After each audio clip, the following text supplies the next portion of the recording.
করে এসব কে মানবে? বাইরে কে আছে দেখুন না, পশ্চিমবাংলা বঞ্চিত হবে কেন? আমাদের মাছ রিজেক্ট করবে কেন?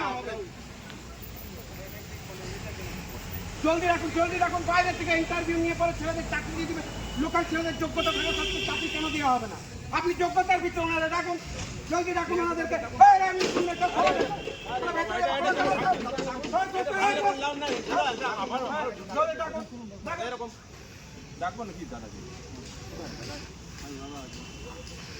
দেখুন এরকম করছেন, আমরা কি করছি? অফিসারদের অগ্রাধিকার দিতে হবে। যোগ্যতার ভিত্তিতে লোকালদের অগ্রাধিকার দিতে হবে। বহিরাগত এইভাবে নিয়ে যাবে না। এইভাবে নিয়োগ মানছি না, মানবো না। জবাব তোমায় দিতে হবে। জবাব তোমায় দিতে হবে। বহিরাগতের চাকরি দেওয়া হচ্ছে কারা? সেল কর্তৃপক্ষ জবাব দাও। জবাব তোমায় দিতে হবে। জবাব তোমায় দিতে হবে। নিয়োগ করতে হবে। চাকরি দিচ্ছে না কারা? সেল কর্তৃপক্ষ জবাব দাও। জবাব তোমায় দিতে হবে। বেকার যুবক যুবতীরা সেল কর্তৃপক্ষ চাকরি দিচ্ছে না কারা? সেল কর্তৃপক্ষ জবাব দাও। বাড়ি থেকে বহিরাগত সেল কর্তৃপক্ষ চাকরি দিচ্ছে কারা? সেল কর্তৃপক্ষ জবাব দাও। জবাব তোমায় দিতে হবে।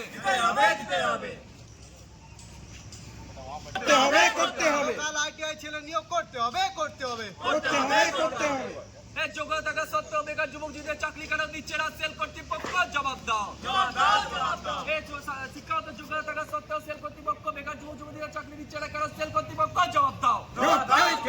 জবাব তোমায় দিতে হবে। বাইরে থেকে বহিরাগত এনে চাকরি দেওয়া মানছি না, মানবো। বহিরাগতদের নিয়োগ এইভাবে মানতে চক্রান্ত করে বহিরাদের অগ্রাধিকারের ভিত্তিতে লোকালদের নিয়োগ করতে হবে। এই যোগ্যতার ভিত্তিতে লোকালদের নিয়োগ করতে হবে। এই যোগ্যতার ভিত্তিতে লোকাল নিয়োগ করতে হবে। ঈশ্বর এই অন্যায় ইচ্ছা মানছি না, মানবো না।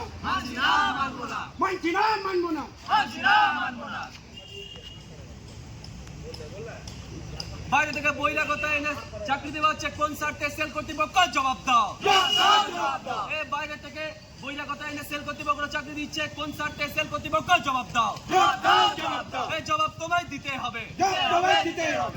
এই যোগ্যতার ভিত্তিতে সাধারণ ছাত্রছাত্রীদের চাকরি দেওয়া হচ্ছে।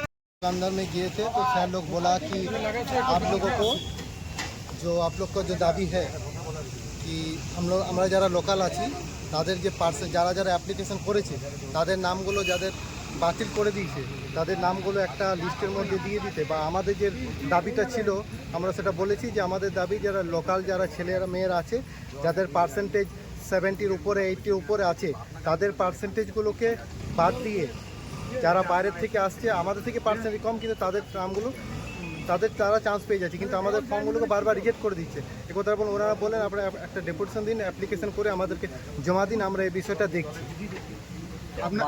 বারবার দেখা গেল যে লোকাল ছেলেদেরকে আগে নিয়োগ করে বাইরের ছেলেদের আগে নিয়োগ করা হচ্ছে। আপনাদের আইটিআই মানে ভালো রেজাল্ট থাকা সত্ত্বেও এই জিনিসটা কি কথাবার্তা হয়েছে? ওনাকে বললাম আমরা এটা দাবি রাখলাম যে আমরা বারবার আমাদের যে পার্সেন্টেজ আছে লোকাল ছেলেদেরকে ওনারা বললেন যে লোকাল পার্সেন্টেজ আমরা এবারে আমরা নিয়োগ করব, তো সেটা জানাতে বললেন মহলে। উনি জানান আপনারা, তারপর বললো আমরা ব্যাপারটা দেখছি লোকাল, আমরা বললাম যে লোকাল চান্সটা যত বেশি পাই। আপনি কোথা থেকে আইটিআই পাস করেছেন? দুর্গাপুর থেকে করেছি। কি নাম? আপনার রমেশ দাস। কোথায় থাকছি আপনার? বানপুর লোকাল। আমি 3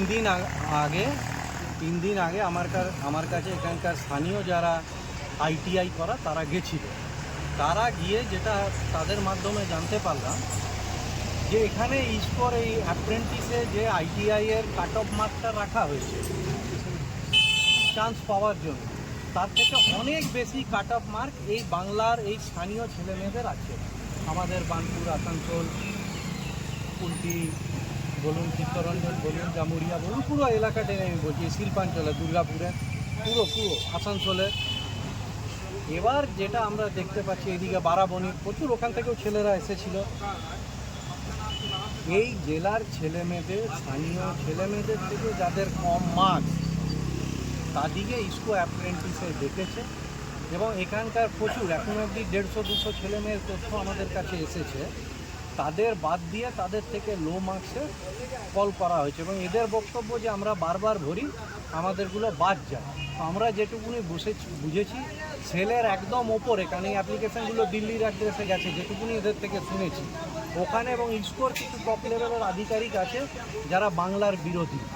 এখানে বুঝুন 50% কল বাইরের 14টা রাজ্য থেকে পেয়েছে, 50% আমাদের বাংলার ছেলেমেয়েরা পেয়েছে। কিন্তু আপনারাও জানেন, আপনারা সব লোকাল সাংবাদিক, এরপরে যখন চাকরি হবে চাকরির সময় দেখা যায় সব বাইরের হয়ে যায় 90%, লোকাল 10 জনের হয়। এবং আপনি আমাকে বলুন এখানে আসাম, দিল্লি, উত্তরাখণ্ড, মধ্যপ্রদেশ, আপনার এই দূর দূর থেকে কোথা থেকে আরও এমনি যে রাজ্যগুলো আছে এই সব জায়গা থেকে ছেলে মেয়েদিকে ডেকেছে। এরা আদৌ এখানে করার পরে চাকরি করবে কি করবে না সেটাও তো একটা বিষয়। কারণ ইসকোর ম্যানেজমেন্টের সাথে যখনই আমাদের কথা হয় বলে একটা ম্যানেজমেন্ট ট্রেনিংকে আমাদের খরচা করতে মানে তৈরি করতে এক্সিকিউটিভ লেভেলেরদের 2 লক্ষ টাকার ওপরে খরচ হয় আর নন এক্সিকিউটিভদের 1 লাখ টাকার ওপরে খরচ হয়। কিন্তু পরে আমরা দেখি যে তারা 1 বছর 2 বছর চাকরি করে এখান থেকে সরে চলে যায়। তো সেইভাবে এই যে ছেলেরা এত দূরে থেকে আসছে তারা কি আদৌ করবে? আর দ্বিতীয় ব্যাপার, যখন এই ট্রেন্ড আইটিআইয়ের যে ট্রেডের ছেলে মেয়েদিকে চেয়েছে তারা যখন এই রাজ্যেই আছে, তাহলে এই ছেলে মেয়েদিকে কী চক্রান্তে, এখানে কি রাজনীতি যে বারবার এই বাংলার ছেলেদের বঞ্চিত করা হবে এখানকার সেন্ট্রাল গভর্নমেন্টের চাকরিগুলোর জন্য? তো এই ছেলেমেয়েরা এসেছে, এই ইসকোর কাছে এরা আবেদন করেছে যে আমরা এর বিরোধী নই, এটা হোক, কিন্তু আবার স্ক্রিনিং করা হোক, আবার একটা অ্যাপ্লিকেশন ডাকা হোক। এটা কিন্তু আর বারবার চলতে দেবো না। এই লড়াইটা জেনে রাখবেন, আমাকে আপনারা অনেকেই প্রশ্ন করেন, এটা কোনো রাজনৈতিক লড়াই নয়। এখানে আমরা 25 জন কাউন্সিলর একসাথে লড়ছি। এটা আমাদের একমাত্র সত্তা হচ্ছে আমরা এখানকার স্থানীয় মানুষ। এখানে আমরা চাই এখানকার ছেলেমেয়েদের চাকরি হোক, সে যে ভাষাতে কথা বলুক, যে বর্ণের হোক, যে ধর্মের হোক, এই স্থানীয় এই বাংলার ছেলেমেয়েদের চাকরি হোক, আর কিছু নয়। এটা না হলে ইসকোর সাথে আমরা ছেলের সাথে সংঘাতে যাব। বারবার কেন চক্রান্ত হবে? উল্টো আছে।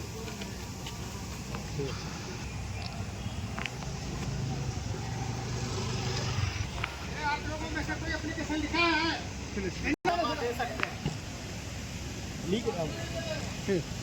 बोले तो लिख के एक एप्लीकेशन लिख के दे दो, एप्लीकेशन लिख के दे दो अगर दे दो। है एप्लीकेशन तो लिख दो, दादा आ रहा है ना, बात करके फिर लिख के दे दो।